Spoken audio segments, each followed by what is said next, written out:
Hi friends, welcome to Amigos IAS and merit minds.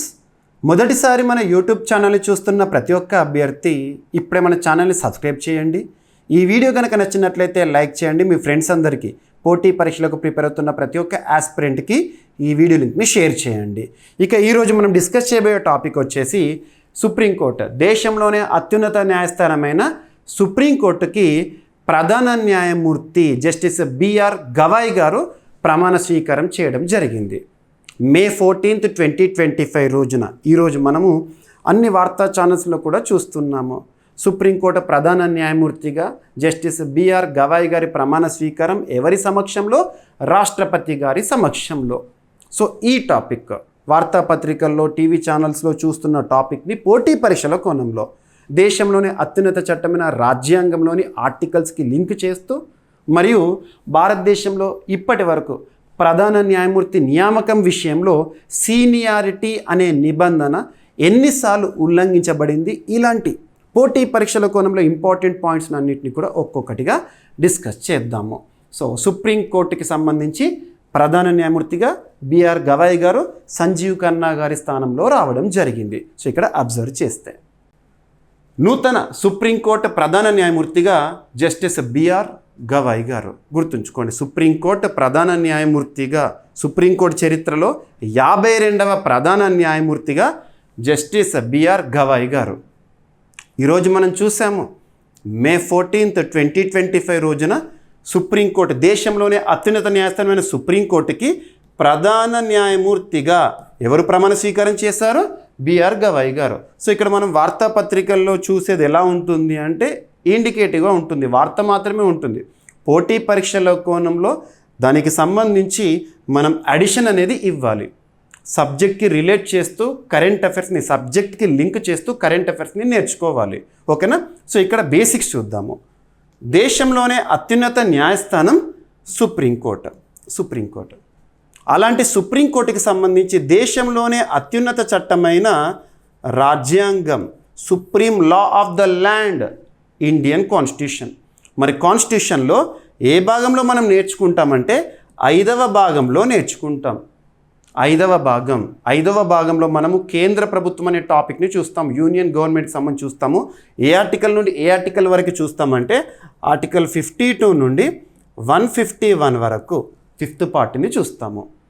అందులో article 124 నుండి 147 వరకు judiciary, దేశంలోనే అత్యున్నత న్యాయస్థానమైన సుప్రీంకోర్టుకు సంబంధించిన అంశాలను చూస్తాము ఆర్టికల్స్ రూపంలో.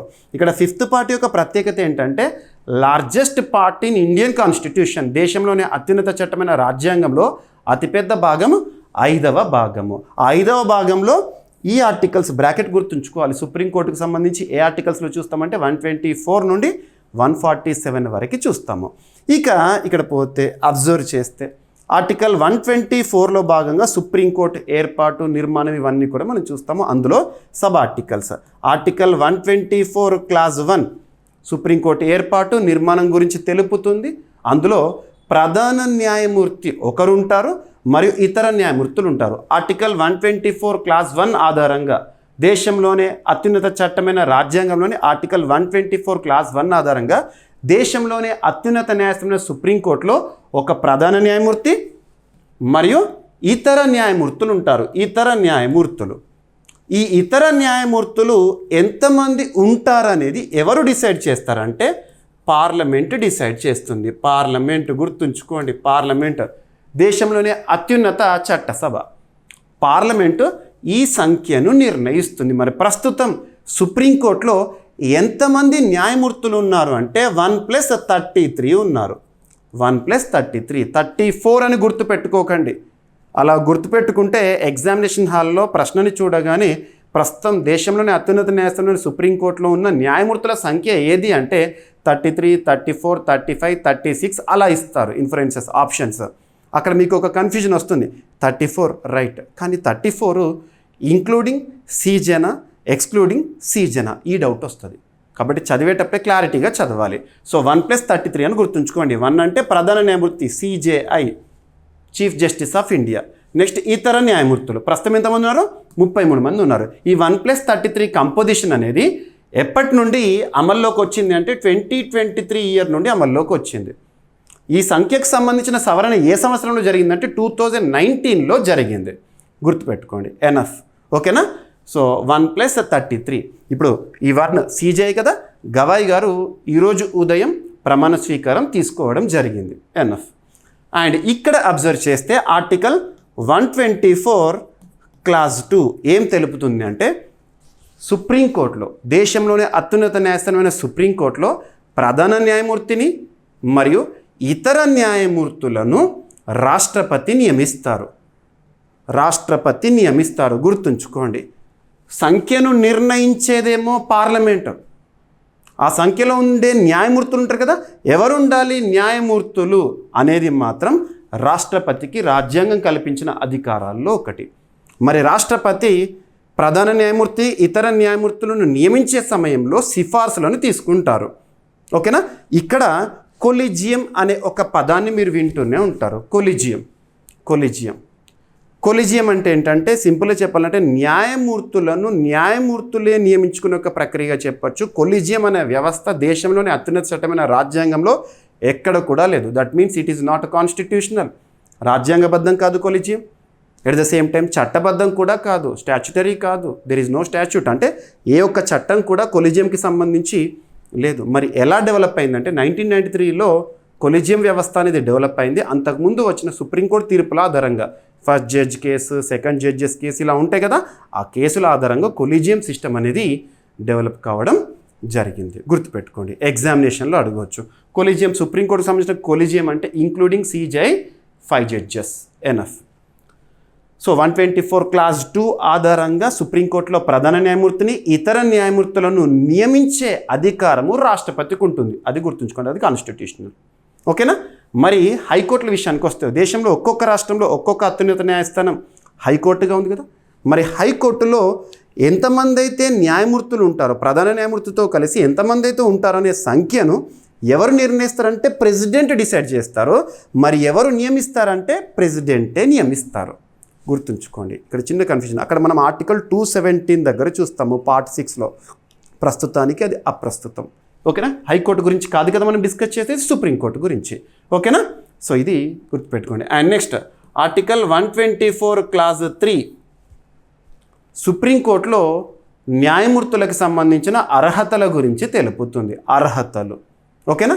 ఇక article 124 clause 6 very very very important. ఈరోజు మీరు చూశారు May 14th 2025 ఉదయాన రాష్ట్రపతి ద్రౌపది ముర్ము గారి సమక్షంలో నూతన ప్రధాన న్యాయమూర్తి ప్రమాణ స్వీకారం అనేది చూసాము. ఈ ప్రమాణ స్వీకారాల గురించి దేశంలోనే అత్యున్నత చట్టమైన రాజ్యాంగంలో ఏ షెడ్యూల్ తెలుపుతుంది అంటే 3వ షెడ్యూల్ తెలుపుతుంది.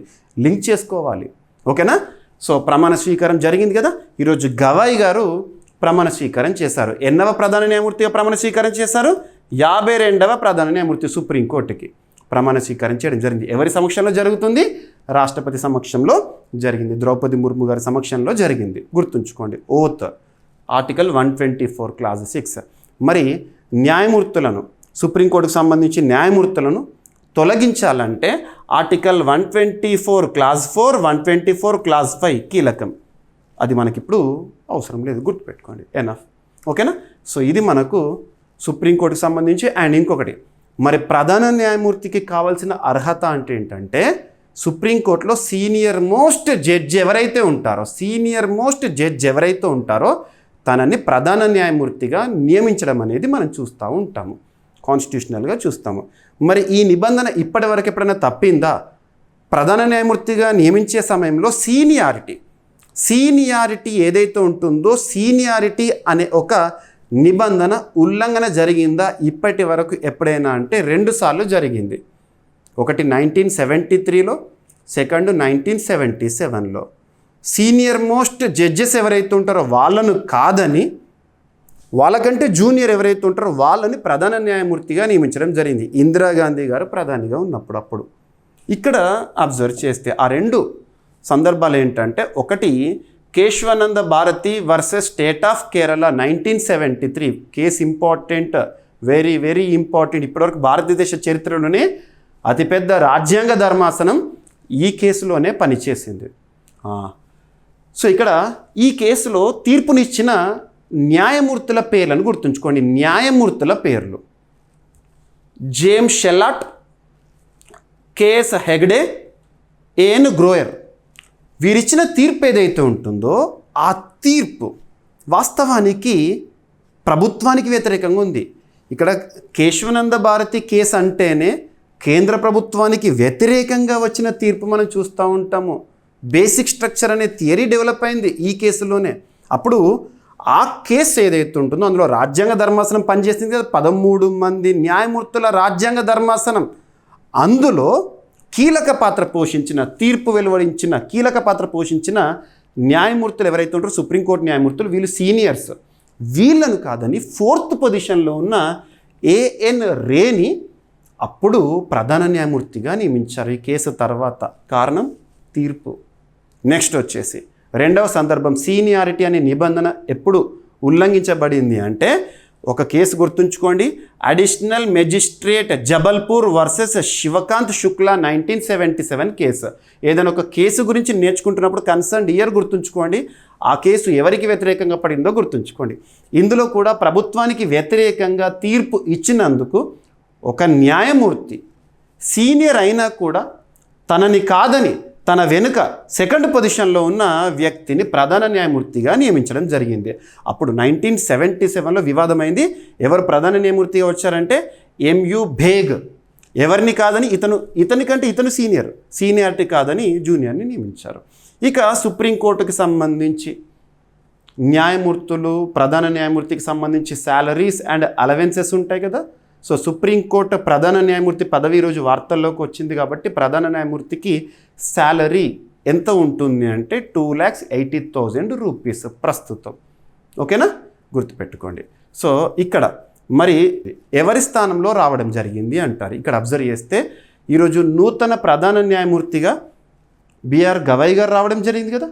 ఎవరి స్థానంలో వచ్చారంటే మే 13, 2025 వరకు సుప్రీంకోర్టు ప్రధాన న్యాయమూర్తిగా విధులు నిర్వర్తించిన సంజీవ్ ఖన్నా గారి స్థానంలో వచ్చారు. తను 50th ఏమో డివై చంద్రచూడ్ గారు, 51st ఏమో సంజీవ్ ఖన్నా గారు. తన పదవీకాలం నిన్న ముగిసింది.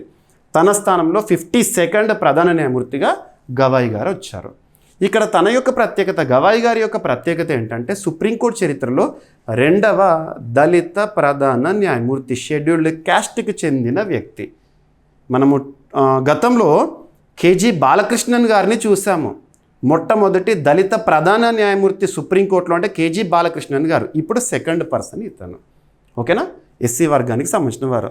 ఇక్కడ మనం స్క్రిప్ట్ని చూస్తే సో కేజీ బాలకృష్ణన్ మొట్టమొదటి షెడ్యూల్డ్ క్యాస్ట్ వర్గానికి చెందిన సుప్రీంకోర్టు ప్రధాన న్యాయమూర్తి 2007లో. ఇప్పుడు గవాయ్ గారు 2nd person belonging to SC. So ఇదంతా కూడా మీకు script. Yes, so Sanjiv Khanna గారి పదవీకాలం ముగిసింది. ఇప్పుడు బిఆర్ గవాయ్ గారు రావడం జరిగింది. తన ప్రమాణ స్వీకారం అనేది ఇక్కడ చూడవచ్చు. సిజేఐ పదవి గరిష్ట వయసు పరిమితి వచ్చేసి 65 years. దేశంలోనే అత్యున్నత న్యాయస్థానమైన సుప్రీంకోర్టు జనవరి 26, 1950న ఏర్పాటైంది. ఓకేనా, గుర్తుపెట్టుకోండి. ఎనఫ్. సో ఇదంతా కూడా స్క్రిప్ట్. ఓకేనా. సో సుప్రీంకోర్టు ప్రధాన న్యాయమూర్తిగా బిఆర్ గవాయ్. సో కాన్స్టిట్యూషన్కి సంబంధించిన ఈ ఆర్టికల్స్ ఏవైతే ఉంటే వాటన్నిటిని కూడా గుర్తుపెట్టుకోండి.